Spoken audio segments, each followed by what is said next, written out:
Now that you have an idea about the goal of the knowledge graph you'll build, let's go through the details of the multi-agent system you'll design to first find the graph model and then construct the graph. There are lots of definitions for an agent. Here's my definition. I like to think about agents from an engineering perspective, and for me, it's a fancy new kind of control flow operator. Basically, you have a loop, and inside of the loop, there's a call to an LLM that then figures out what it wants to do, and then based on what it wants to do, passes that back over to the computer side, to the client side, and really runs into a switch statement that performs potential actions. So in this loop, this is really just intelligent behavior that's happening because of the LLM call, but the execution of that intelligent behavior is still happening through code. What's great about this architecture, of course, is that agents are really powerful because you've got an LLM there to do some reasoning and call out to tools that can do anything you can do with code. And it's adaptive because the LLM is given memory, so it can learn what's happened either through the conversation or through things that you've saved into memory that are important for it to decide future outcomes. And it's pretty easy to get started because you're really just doing natural language descriptions through the prompts about what the agent should do. But all this power and ease comes with some downsides. It can be slow working with an agent because the calls out to a remote LLM is a bit expensive and slow. It's also non-deterministic, well, because LLMs are non-deterministic. And, token cost over time can really add up quite a lot. So if you're running an agent over time in production for thousands and thousands of calls, the token cost gets really expensive really quickly. That's one of the advantages of moving to a multi-agent system, is that you can actually improve some of the downsides here.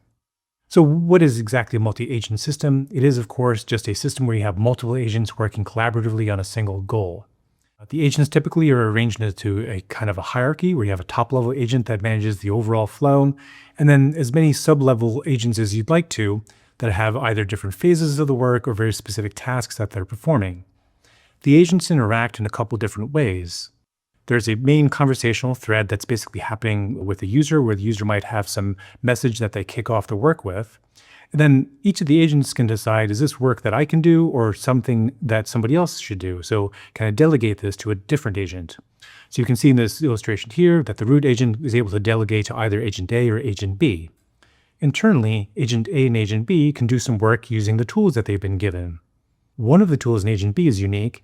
This P agent here, this P function, is actually going to be an agent itself, but being called as if it were a tool.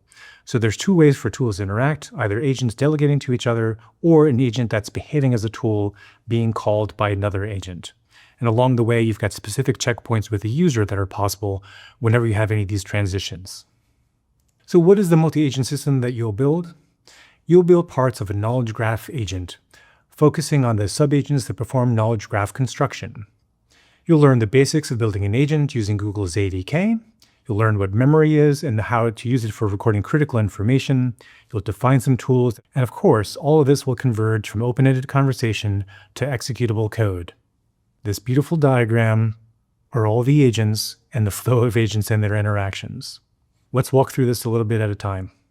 At the top level, this is the agent that manages the overall introduction of the user to what's possible, what the agent's responsibility is, and helping the user understand what's the workflow that's possible here, from the knowledge graph construction all the way to doing graph retrieval. So this is really a conversational agent that itself is not going to do any work, but it's going to guide the user through the different phases of work that are going to occur. It's this next level of agents down that are really going to manage the individual workflows. And there are three major workflows. Really on the left, we've got two workflows, the structured data agent and the unstructured data agent. These are responsible for taking the user through the idea of what they might want to do, all the way to constructing a graph. And then, if those have done their job, this third agent, the graph rag agent on the right side, is responsible for helping the user actually answer questions using that graph. Both the structured data agent and the unstructured data agent are workflow agents. They perform their work by interacting with the user and helping them go through the steps of what needs to happen from the idea of what they want to do all the way to describing the graph. And they do that by delegating to subagents that specialize in each phase of the workflow. You'll see some replication here that both the structured and unstructured data have some agents that are in common, and I'll touch on those as we get into the one level down. Okay, so here's the subagents that are actually doing the workflow for structured data. Let's walk through these one at a time. And also what's important to note here is the output of actually these agents doing their work. If you think about yourself as being a data engineer that's been given the task of actually performing this work, each of these agents are kind of what you would do yourself if you're engaging in the work. This first one, the user intent agent, is what you would do when you've been asked to do some task for data analysis. And whoever asked that, you respond to with some questions. Hey, could you clarify what you want me to do? Give me, what are the goals you're after? What kind of analysis do you want me to perform? And it's really important to nail that down up front. This is the kind of the requirements or the direction overall of what the job is. So this user intent agent, even though it's collaborative and kind of conversational, the output of this is really important. We're capturing what is the user goal and what are they trying to get out of this work. Based on that user goal, then, this next agent down, the file suggestion agent, is going to take into account what has been established through the user intent agent as the direction and the goal of what the work is. And then it's going to look at the data files that are available and try to find from those data files which ones are useful for actually achieving that goal. There might be more files that are available. There might be even multiple data sources that are available. Here we're simplifying it down to just making suggestions for files that are available on disk. The output of that ends up being a list of suggested files that have been approved by the user, and then that gets input into the next agent, which is the schema proposal agent. The schema proposal agent is actually a pair of agents formed in a critic pattern, where one of the agents is responsible for making a proposal about what the schema could look like, and the next one is going to be a critic saying, well, maybe that's not quite so right, think about changing it in this way or that way. We'll look at the details in a later lesson.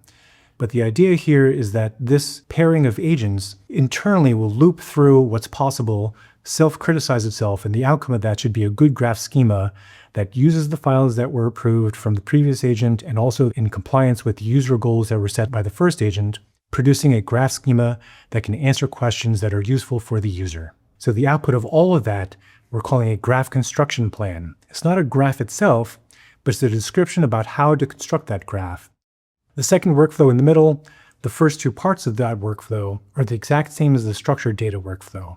Here in the middle, we're dealing with unstructured data, but it still begins with understanding what is the user intent for bringing in the unstructured data, and here that's markdown files.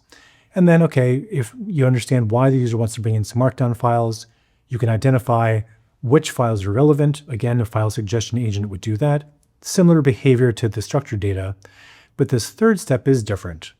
In the third step, rather than designing a schema based on some CSV files, all you have is text. And from that text, how do you create a graph? Well, the approach here is that we're going to have two specialized agents that look through the text and identify what are called entities, so people, places, and things that occur within the text. And also for those entities, it identifies what facts are describing those entities within the text. So let's say that it was I was in the text and I had some reviews of local coffee shops. It might reveal that, ABK really loves to source coffee from Phil's, because who doesn't?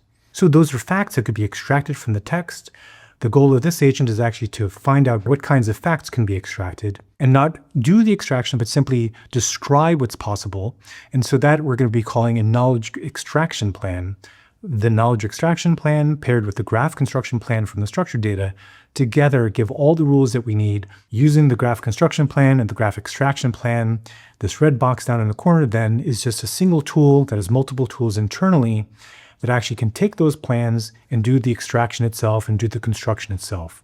It'll loop over all the construction rules to create a domain graph, loop over all the markdown files, chunk them up, do the vector embedding of those, and then also extract entities and the facts, and then connect those to the structured data. In lessons 4 through 8, you'll go through the entire workflow for structured data, from user intent, file suggestions, to the schema proposal. Then, we'll skip over to the unstructured data, just the entity and fact type proposal. And then finally, we'll look at the particular tool in lesson 8 that does the graph construction itself. It does all the hard work that the previous agents really did the reasoning about what the work should be. In the next lesson, we'll actually get into doing some coding, building your first agent. We're going to be using Google's ADK. If you're already familiar with Google ADK, you could skip over that lesson and move on to actually building the multi-agent system. But I think it's a really good overview, and also it helps you understand how I think about it and how I've implemented it in this particular multi-agent system. So it's nice to walk through. I'll see you there.